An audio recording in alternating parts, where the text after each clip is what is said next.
حي على الفلاح.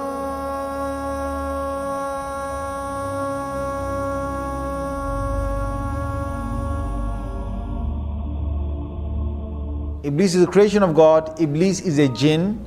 Iblis is, he's made of fire. But where did Iblis come from? And were there the likes of Iblis before? So the Mufassirun have commented. Again, this is based on Israeli riwayat. And what Allah Azza wa Jal did is that He created a whole creation of jinns. They had got taklif. Taklif is that God's now given them a responsibility to recognize Him. So what Allah did is that He sent jinn messengers. But the messengers in the many numbers were killed by the jinns on the earth. And there was great corruption that prevailed on the earth. Now there was one notable jinn that was very pious. And again, all of this is in the Israeli riwayat. You can't verify it and say it's absolutely authentic. You can't deny it and say it's totally false. Iblis, being who he was a good jinn.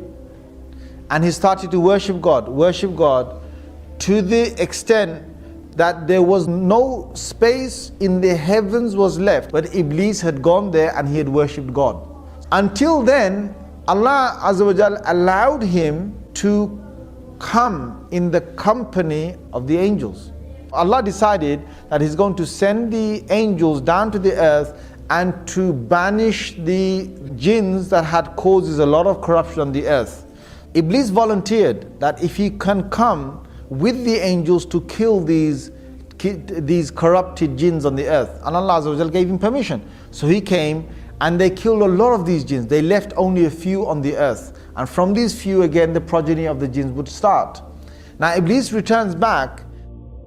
Suddenly Allah reveals to the angels and He says, when your Lord, your provider, when your sustainer said to the angels, I am about to make on the earth a vicegerent, or someone who will take command, second in charge, or someone who will rule again, reign after the last reigning. I'm about to make a Khalifa on the earth. Now when Allah said that, Iblis got really happy. Allah is going to now make a Khalifa perhaps from the jinns. But Allah's decision wasn't that He's going to make a Khalifa or a vicegerent from the jinns. His decision now was that He's going to create this new creation. Now this shocked Iblis. And the story goes that he had already announced to the angels. He said, I'm going to create a man from dirt. And the angels, they were scared and they said, Ya Rab, are you going to create these human beings? We are glorifying you, we're praising you. And in other words, the angels were asking, are you not happy with our worship, Ya Allah? Allah subhanahu wa ta'ala says, you're not going to understand. I know what you don't know, I'll show you, I'll explain to you. And Iblis is thinking, I should be getting this position, not Adam, and this guy is created from dirt. So he creates Adam alayhi salam. And before he blows the soul into Adam alayhi salam, he forms Adam alayhi salam. And he left his body there.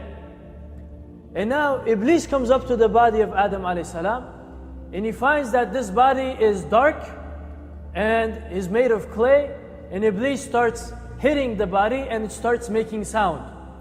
Now he's not yet alive. Iblis finds out that he can flow into the body of Adam alayhi salam. Because Adam alayhi salam is created from earth, and earth is a very dense creation, and Iblis is created from smokeless fire. And so he's like energy, and he can flow in and out of the body of Adam alayhi salam. And when he flows into Adam alayhi salam, he finds out that Adam alayhi salam is made hollow. He's empty inside. And as he's going around Adam alayhi salam, looking at him, his heart starts to develop a feeling. And it's the feeling of jealousy.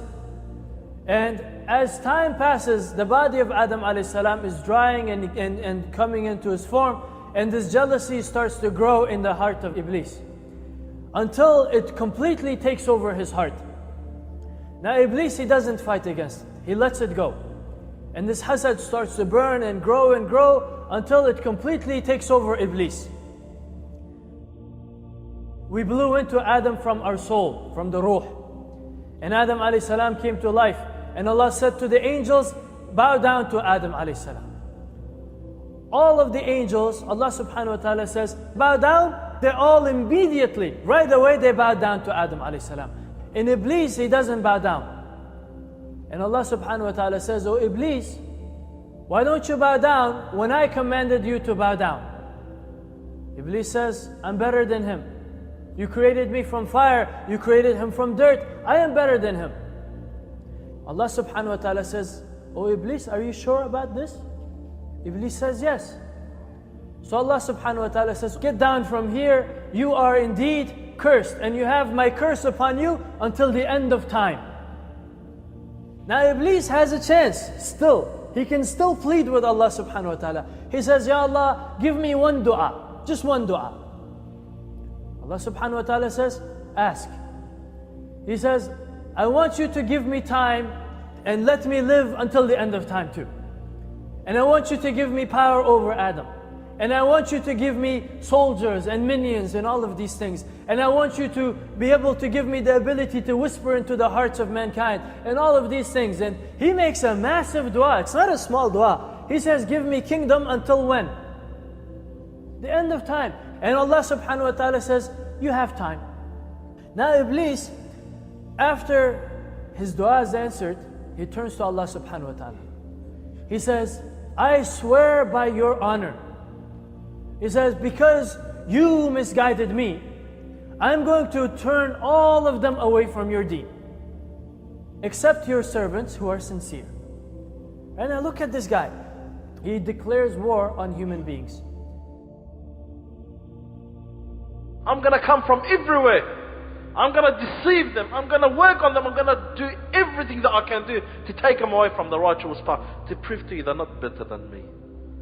Allah Azza wa said, whoever shall follow you, I will fill up the whole fire of you and your followers. And Allah subhanahu wa ta'ala warned Adam alayhi salam from Iblis. And then Adam alayhi salam was in the heavens. And Allah gave him the great knowledge of everything. Allah taught Adam the names of everything. Allah Azza wa Jal gave Adam alayhi salam the paradise to live in, and Adam will live in the paradise. So after a certain time, Adam started to get bored and lonely. So one day Adam alayhi salam, he slept in the paradise.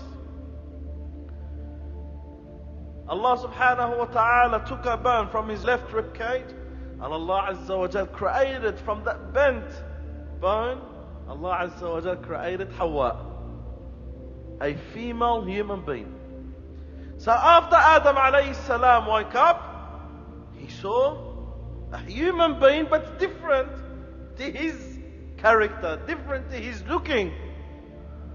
Adam alayhi salam, he asked her, what were you created for?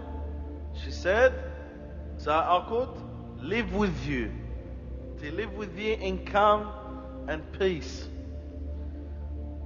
Allah subhanahu wa ta'ala, he told Adam, oh Adam, you and your wife live in the paradise. Eat from anywhere in this paradise. It's all yours.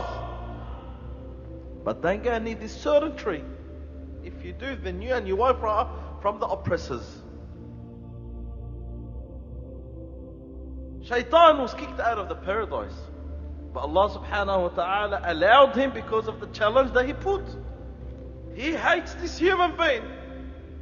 And he wants to prove that he is better than this human being. And he will do anything to deceive him. Shaitan will come to Adam. Oh Adam, why don't you eat from this tree? Adam will refuse. A'udhu billah. My Lord had ordered me not to go near it. Go away. And again, Iblis will try and attempt again and try and deceive Adam to eat from that tree. And Adam refused. A'udhu billah. No way I'll eat from this tree. Allah had ordered me not to go near it. So Iblis realized that it's very hard to deceive Adam. So what did he do? He went to Hawa. And he started to tell Hawa, eat from it. So maybe Hawa said, no way, A'udhu billah, Allah Azza wa Jal told us not to eat from it.